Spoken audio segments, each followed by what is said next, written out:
Bonjour et bienvenue sur afleurdepeau.fr. Aujourd'hui je tiens non pas à vous donner des conseils de maquillage mais plutôt de démaquillage. Des conseils en termes de correction, d'erreurs de maquillage surtout. Si ça vous intéresse, c'est tout de suite sur afleurdepeau.fr. Donc voilà, nous allons commencer par le teint ou plutôt la correction du teint. Si vous avez souvent, ça arrive, un teint un peu trop plâtreux ou un fond de teint mal étalé, ce qui ne devrait normalement pas arriver si vous utilisez le 187, le pinceau ou n'importe quel pinceau duo. Tout simplement, il y a une petite astuce. Vous pulvérisez un peu de Fix Plus sur votre 187, ou vous avez bien sûr le 188 si vous voulez plus de précision, parce que souvent on remarque qu'il y a un résidu de fond de teint par ici. Ouais, c'est surtout par ici. Donc si vous voulez corriger ça, vous le mouillez au Fix Plus, hop, vous passez sur la zone qui vous convient, qui ne vous convient justement pas, qui est trop plâtreuse ou ce que vous voulez. Et après, une fois que vous avez enlevé ou plutôt étaler mieux les résidus de fond de teint au Fix Plus, vous laissez un peu sécher et vous appliquez tout simplement votre poudre comme d'habitude juste pour repoudrer et pour enlever la brillance. Voilà, donc bien sûr ça peut se faire par petites touches ou bien sûr complètement. Si vous êtes trompé de blush, bon, c'est un peu chaud mais ça devrait marcher. C'est une petite astuce qui marche plutôt bien. Ne le faites surtout pas avec du démaquillant parce que ça obstrue les pores et vous n'arriverez pas, à moins de carrément laver votre visage, vous n'arriverez pas à enlever le gras. Voilà, après au niveau des yeux, alors on va commencer par la correction de la forme de l'œil. Souvent les novices en traçant le outer V dépassent ou je sais pas, les yeux ne sont pas symétriques. Moi ça m'arrive aussi, hein, bien que je le fasse tous les jours, ça m'arrive d'avoir un nez comme ça, l'autre qui est plutôt voilà. On a trois solutions. Donc voilà, on va commencer par la solution que j'ai complètement abandonnée moi. Et d'ailleurs je peux même plus vous montrer de quoi je parle parce que je ne l'ai plus. Il s'agit d'un effaceur de maquillage. Ça s'achète, c'est en vente je crois chez Sephora.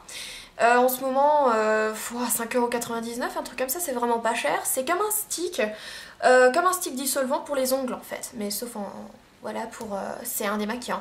Donc vous pouvez bien sûr corriger ici votre forme de l'œil, les bavures, ce que vous voulez. Ça marche plutôt bien, je dis pas, mais le souci c'est que si aujourd'hui vous corrigez du noir et que demain vous souhaitez corriger une couleur complètement différente, opposée,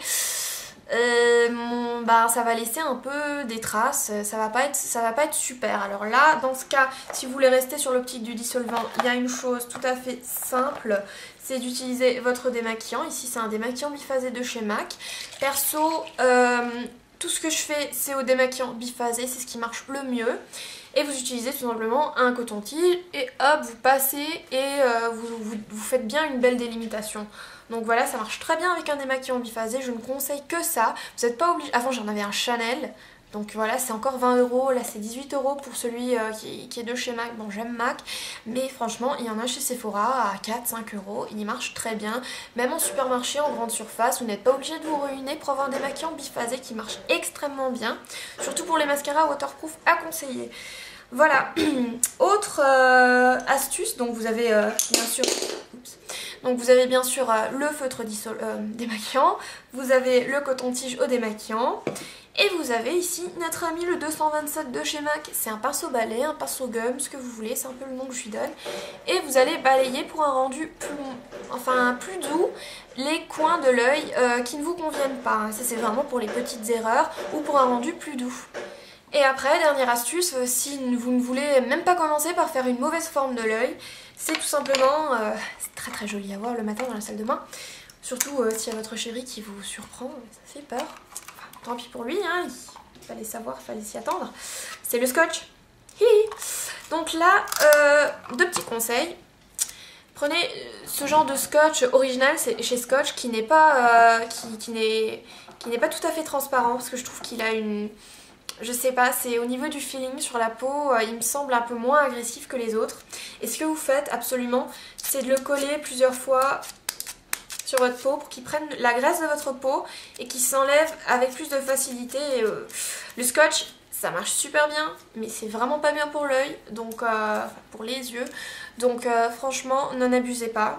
L'idée, c'est tout simplement de le coller comme ça, hein. Donc vous rejoignez le coin de l'œil avec l'extrémité du sourcil. Donc après vous avez un super tracé, super défini, qui plaît aux uns, qui déplaît aux autres. C'est à vous de voir. Mais par pitié, utilisez un scotch comme ça, qui est un peu opaque. Et graissez-le un peu avant de le coller sur la partie de vos yeux. Hein. Vos yeux vous en remercieront. Voilà.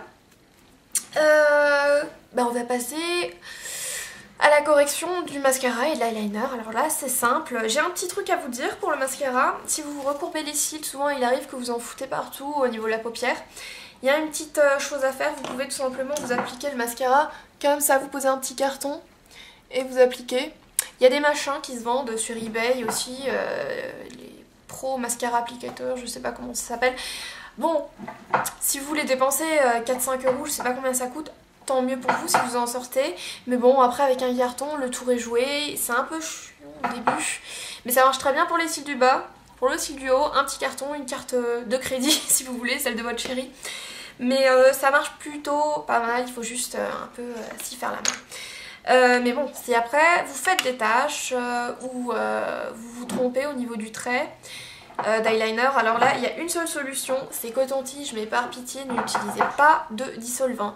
Vous laissez sécher le tout, vous ne le mouillez pas ce coton-tige, vous laissez sécher vos traces et vous grattez, parce que généralement mascara et eyeliner c'est des textures qu'on peut gratter. Donc voilà, c'est le conseil que je peux vous donner en matière de mascara et d'eyeliner. Donc voilà, niveau des lèvres, je n'ai vraiment pas d'astuce à vous donner, parce que là ça m'arrive quand même assez souvent que je ne sois pas vraiment satisfaite de mon trait de liner, trait de lip liner, surtout quand j'applique du rouge.